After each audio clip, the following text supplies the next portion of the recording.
श्री शिवाय नमस्तुभ्यम हर हर महादेव। आपको एक सफ़ेद दुर्वा का बहुत ही चमत्कारी उपाय आपको अवश्य करके देखना है। सावन का अधिक मास चल रहा है। इस अधिक मास में आपको सफ़ेद दुर्वा होती है, उसका उपाय आपको बहुत ही ज़्यादा ज़रूरी उपाय है। इस उपाय को आपको अवश्य करके देखना है। पूज्य गुरुदेव की कथा सुनकर आपको यह उपाय समझाने वाला हूँ। सफ़ेद दुर्वा कहाँ पर मिलती है, कैसी होती है, किस तरह की होती है, आपको बताने वाले हैं। साथ ही उपाय भी आपको अच्छे से करके दिखाने वाले हैं, किस तरह से आपको यह विशेष उपाय अवश्य करना है। करना क्या है, आपको सबसे पहले एक सफ़ेद दुर्वा लेनी है और 1 लोटा जल आपको लेना है। अब सबसे महत्वपूर्ण बात ये हो जाती है कि सफ़ेद दुर्वा आखिर मिलेगी कहाँ। सफ़ेद दुर्वा वहाँ होती है जहाँ पर आपको जो हरी दुर्वा आप जानते हो, हरी दुर्वा जो हरी दुर्वा होती है वहीं पर ही आपको बीच में कहीं पर भी आपको सफ़ेद दुर्वा अवश्य मिल जाएगी। बीच में कहीं पर भी आपको सफ़ेद दुर्वा अवश्य मिल जाती है। जहाँ पर भी हरी दुर्वा होती है वहाँ पर आपको सफ़ेद दुर्वा कहीं पर भी मिल जाएगी। आपको करना क्या, आपको एक दुर्वा वहाँ से तोड़ लेनी है। तोड़ लेने के बाद में आपको करना क्या है, भगवान महादेव जी के मंदिर में आपको चले जाना है। एक सफ़ेद दुर्वा ऐसी की ऐसी दुर्वा लेकर के भगवान महादेव जी के मंदिर में आपको चले जाना है।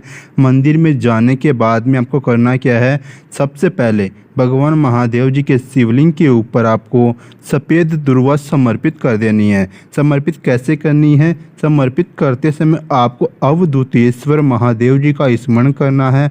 अवधूतेश्वर महादेव जी का स्मरण करना है।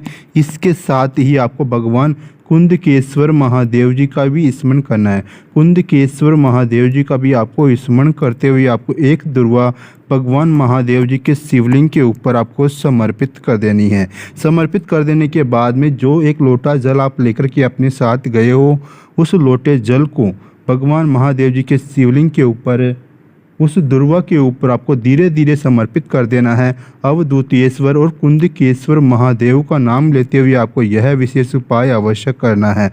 अवधूतेश्वर और कुंदकेश्वर महादेव का स्मरण करते हुए उस एक दुर्वा के ऊपर आपको 1 लोटा जल धीरे धीरे करके समर्पित कर देना है। पूरा का पूरा लोटा जल समर्पित कर देना है।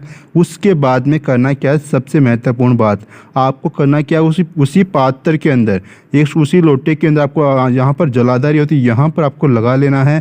थोड़ा सा जल यहाँ से नीचे जो गिरता है उस जल को आपको अपने पात्र के अंदर ले लेना है। पात्र के अंदर लेकर के जो दुर्वा आपने समर्पित की थी उस दुर्वा को भी वापिस यहाँ से उठा लेना है, प्राप्त कर लेना है।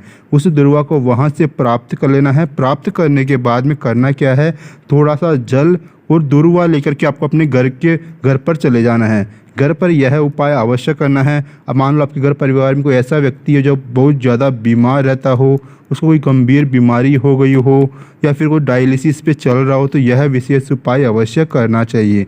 डायलिसिस पे चल रहा हो या फिर कोई गंभीर बीमारी हो गई तो यह विशेष उपाय अवश्य करना चाहिए। अगर वह व्यक्ति यह उपाय करने में सक्षम नहीं है तो घर का कोई भी सदस्य यह उपाय कर सकता है। ठीक है, इस उपाय कोई भी घर का सदस्य कर सकता है। अगर वह व्यक्ति सक्षम है इस उपाय को करने में तो वह व्यक्ति खुद भी यह उपाय अवश्य कर सकता है। बहुत ही चमत्कारी उपाय है, ध्यान से समझ लेना। ठीक है, आपको करना क्या है, आपको 1 लोटे में जल लेना है, एक दुर्वा लेनी है, भगवान महादेव जी के शिवलिंग के ऊपर दुर्वा समर्पित कर देनी है। उसके बाद में 1 लोटा जल समर्पित कर देना है। जलाधारी से थोड़ा सा जल आपको ले लेना है अपने पात्र के अंदर, उसको लेकर के अपने घर पर चले जाना है। घर पर जाने के बाद में आपको करना क्या है, जो आपके घर परिवार में जो बीमार व्यक्ति है, बीमार व्यक्ति को उस जल का आचमन करवाना है। उस जल का आचमन करवाना है, यह विशेष उपाय आपको अवश्य करना है। उस व्यक्ति को जल का आचमन करवाना है, जल का आचमन करवाना। इसके साथ ही एक और बात का विशेष रूप से ध्यान रखना है कि आपको उस व्यक्ति को लगभग 1 से 1.5 महीने तक आपको उस व्यक्ति को उस जल का आचमन करवाना है। 1 से 1.5 महीने तक आपको जल का आचमन करवाना है। जो दुर्वा आप लेकर के आए हो उस दुर्वा को आपको उसी पात्र के अंदर डाल लेना है। पात्र के अंदर डाल लेना है। उस दुर्वा के जल को ही उस व्यक्ति को आचमन करवाना है जो आपके घर में बहुत बीमार रहता हो, बीमारी लग गई हो, गंभीर बीमारी हो गई हो, तो यह विशेष उपाय अवश्य करके देखना चाहिए। भगवान महादेव जी के स्मरण करना है। कुंदकेश्वर और भगवान महादेव जी अवधूतेश्वर महादेव जी का स्मरण करते हुए आपको यह विशेष उपाय करना है। पूज्य गुरुदेव ने अपनी शिव महापुराण कथा में यह विशेष उपाय बताया है। इस उपाय को अवश्य करके देखना है। मान लो आपको करना क्या है, आपको उस जल का आचमन करवाना है। आप चाहो तो रोज़ की रोज़ उस जल को बदल सकते हो। रोज़ की रोज़ भगवान महादेव जी के शिवलिंग के ऊपर जल समर्पित करते हो, जल ले जाना है और उस दुर्वा को थोड़ी देर डाल लेना है। दुर्वा डालने के बाद में थोड़ी देर उसको रख देना है। थोड़ी देर रख देने के बाद में उस जल का आचमन उस व्यक्ति को करवा देना है। जो व्यक्ति बहुत ज़्यादा बीमार रहता हो आपके घर परिवार में, तो उस व्यक्ति को जल का आचमन अवश्य करवाना है। इस बात का विशेष रूप से ध्यान रखना है कि दुर्वा नहीं बदलनी है, आपको सिर्फ और सिर्फ केवल जल बदल सकते हो। दुर्वा आपको वही रखनी है जो आपने सबसे पहले भगवान महादेव जी के शिवलिंग के ऊपर आपने समर्पित की थी।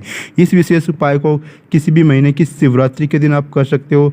सावन महीने की शिवरात्रि के दिन भी आप इस विशेष उपाय को कर सकते हो। आपके घर परिवार में कोई गंभीर बीमार रहता हो, किसी को कोई बीमारी हो गई हो, किसी भी प्रकार का कोई रोग हो गया हो, तो इस विशेष उपाय को अवश्य करके देखना है। बहुत ही ज़्यादा चमत्कारी उपाय है। उम्मीद करता हूँ पूरा का पूरा उपाय आपको समझ में आ गया होगा। अगर कोई भी बात आपको समझ में नहीं आती है तो आप हमें कमेंट करके पूछ सकते हो। वीडियो अच्छा लगा वीडियो को लाइक कर दीजिए, चैनल को सब्सक्राइब कर लीजिए, कमेंट में श्री शिवाय नमस्तुभ्यम हर हर महादेव अवश्य लिख दीजिए।